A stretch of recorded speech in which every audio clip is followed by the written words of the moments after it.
Hormuz প্রণালী নিয়ে জটিলতা যেন কাটছেই না। বৈশ্বিক জ্বালানি তেলের বাজার আটকে রয়েছে এই জলপথে।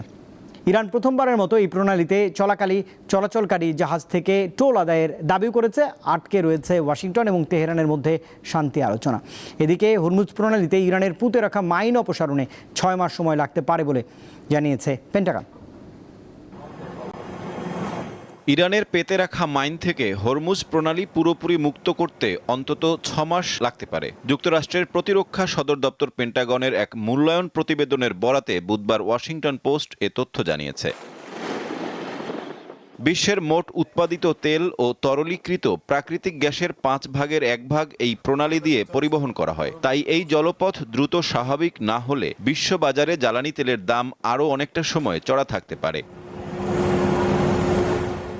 ইরানের বিপ্লবী গার্ড বাহিনী আইআরজিসি হরমুজ প্রণালী ও আশেপাশের প্রায় 1400 বর্গ কিলোমিটার এলাকা বিপজ্জনক অঞ্চল হিসেবে ঘোষণা করেছে। এই বিস্তারিত এলাকা জুড়ে মাইন থাকতে পারে বলে ধারণা করা হচ্ছে।